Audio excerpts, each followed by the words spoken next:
دوستان عزیز به شما بلیط های ارزان در کار است. با اویاکاسای شاهنامه زنگ زنید. مرحمت رقم های واتساپ. نو گفتن ماند بلیط ها ارزان و باوری نوک است. بیا اکا کامل جان بیا. یه بچه همین هستای نیست خونه در جایت کم نکنی. ای خونه اکا ما با من دای درش تخت کدر درو مخی. اکا یا سلام علیکم. بیو السلام علیکم. اصلا سوزی اکا سلامتی خوبه. رحمان. تنجی. مناسب. یه بچه چی تلفن تنها میواردی؟ یه بچه اوی مسکو دنده بود. خوبی. کاری اومدی تو؟ یه صدقه شام کنیجو. سلامتی خوب. باور کن. سلامتی. یا خیلی میری مسکو میریسی باز هم میزنی. با یا خیلی میایی.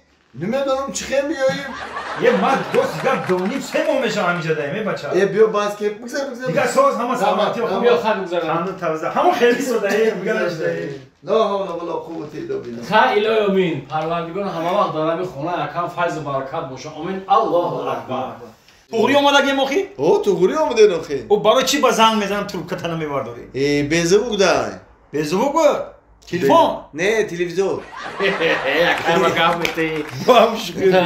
پنجی دیگه. وقتون میدونه که من مخلص فوتبال و مینم جه بازی رو تماشا دارم. خیلی. باور که هوشم در فوتبال درم اخم نکردم. در گوی بودم دنده. بابا من کی تخت نکنه خیلی خونه اکم بو تخت کنم بدون. یه گفتم یا تخت باب دونه موقع میگه خیلی هم گفته بود که ده من برای دوستا دویم شده با بسم الله الرحمن الرحیم گفته در اومدیم. بهترین. سلام راست دیگه بیا کارک دومادیم پیش تک سعدی. او بگو اخی. اگه پامون کشید پیش خودت اومدیم. ماله. یه 1000 سومون در کور جورا جون.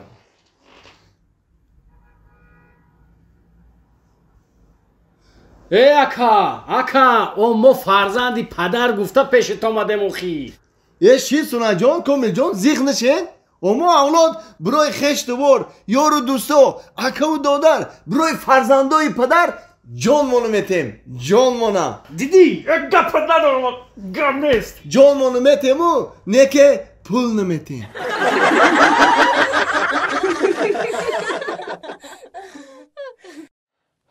ای بچه اوهای کوکی وقت نیست دیر شید بریم؟ رئیس جان یک خواهش دارم. او چی خواهش داری؟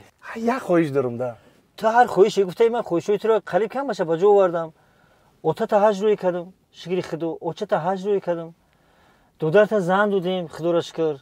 خوار تا این شوهر دودیم گسیر کردیم. خطا این ماشینی نو خریدم. بود یک دو خانگاه پدرکت کردم. با چی خواهش های؟ رحمت. همه خواهشو تا من اجرا کردم. با چی خواهش؟ رئیس جان خواهش دارم که همین جای ما دیگه شفیار نمیگیری. او خودت شفیاری بهترینی شفیاری خوبی چند سال کار کردیم با ما شفیار دیگه چیکار میکنم؟ آخه مده میفاره که قطعی خودت درقی بشینم.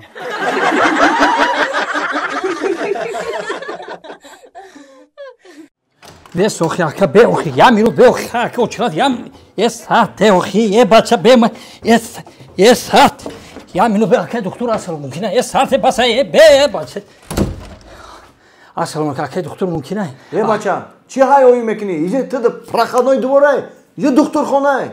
بخشش نوبت یک 6 نفر گرفتیم با پیش اومدم.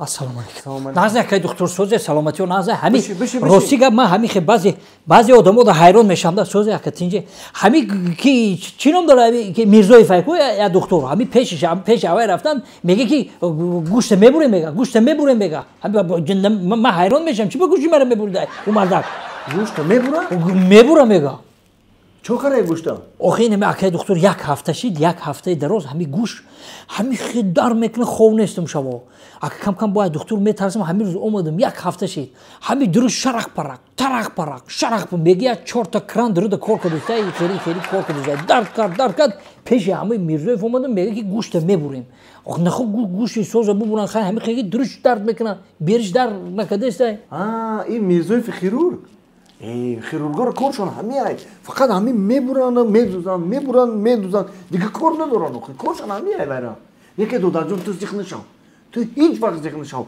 خوزی من یک دارو دارم میتم تا هر سهر 2 تی بخو اکای دکتر این دارو رو بخورم بعد گوشم سوز میشه نه گوشت خودش میخنالتر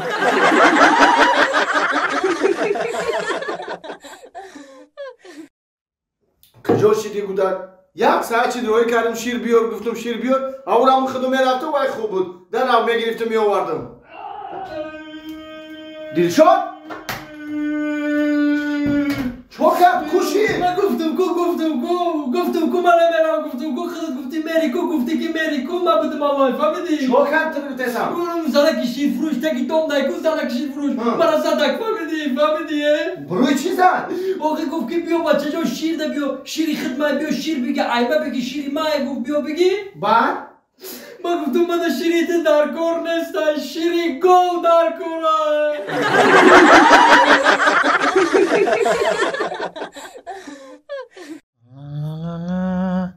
نه اوه اوتا مای قشلاق زن زدیسه چی میگفته باشه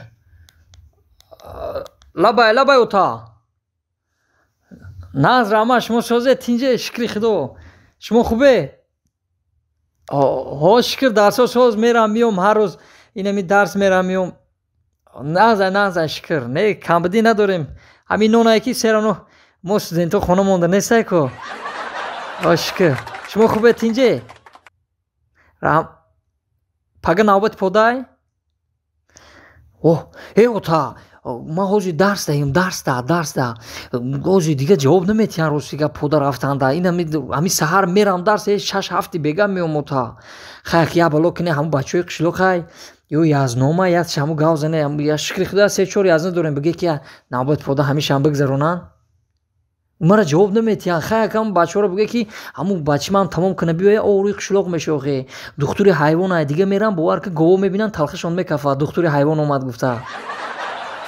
اوه خیلی بالا کنه همون یازنامه من بگه میشه و خیلی کرد رفتن کوتا و ناز گذروندن و کرد نوبت پودره ای کرد هم بگذرونن اوجه دیگه اومخته میشن کرد دیگه نگفته خشون میرن مالش اوتا که ما درس دهیم مالیم فامیل ایمه رو گرفته ایسا یا که امبی نمونه خیلی اوتا مال رحمت خوب ای بچه ما همی ای کار کشلو گرخته اومدیم گفتیم کمتر همی شهر دم بگیریم که اینه با زنگ میزنم پگه نوبت پودای خیلی بالا کنه هم بگذرونم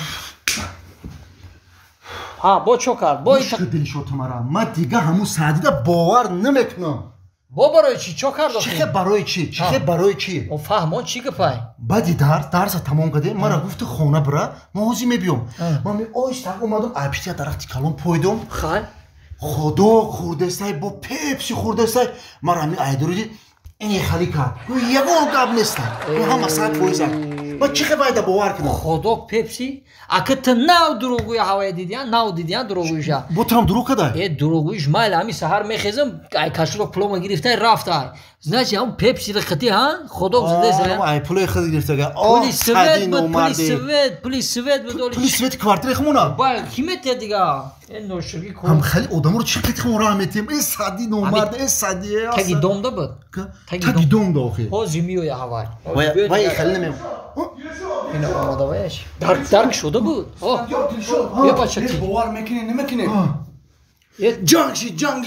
جنگی کلاشی جدا این امی پویونده ما 5 نفر بدیم 5 نفر او وایو 50 نفر شما 5 نفر و 5 نفر یا مخوم زدیم تیکه کردیم هم گرختیم بدون نتونستم اونو بابا گفته تو زدی یا 5 کسا 50 کسا تیت پیت کده با ما هم خیلی فکر کده می بیای همه آدم من نگفتم یا گاباکا گوش کده همی یا سوال همی تو $1,000,000 بیای چیکار میکنی همی تو؟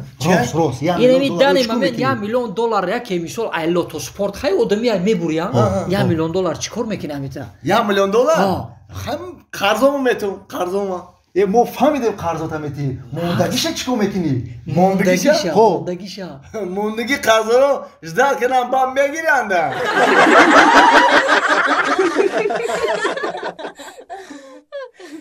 اسفندیار جان یه دیوایی میره که میرم همین کردیت میام ماشینی میگیرم گرفتی با یه آیگی جا سعدی جان رفتم پولم نرسید یا آینه گرفتم آینه گرفتم. آینه گرفتم. این باور که همین تعریف میکردن که همین ماشین راحت جونای من باور نمیکردم. نه که ای وقتی که ما ماشین گرفتم کو در حقیقتا من راحت کردم دا. این باور که همین ماشینا میگیری میشوا بو کوق میکنه میگی او میشوا کوق میکنه بو میگیری در همین سری طور کشول میکنی کو بو همین خیلی بوی آرما داره خوشت میره دا بو میکشی.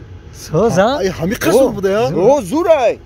ایما هم خیلی پرستوی نیست ایما میشوا هم خیلی میشوا خشنو میشوا کو بو کوق میکنه بو گو موتیگ میکنه هم خیلی خشروی که میام میپشو میرم هم خیلی خشروی ایما هم نغزای ای تام خطویه نه ما دختر خالم گرفتگیم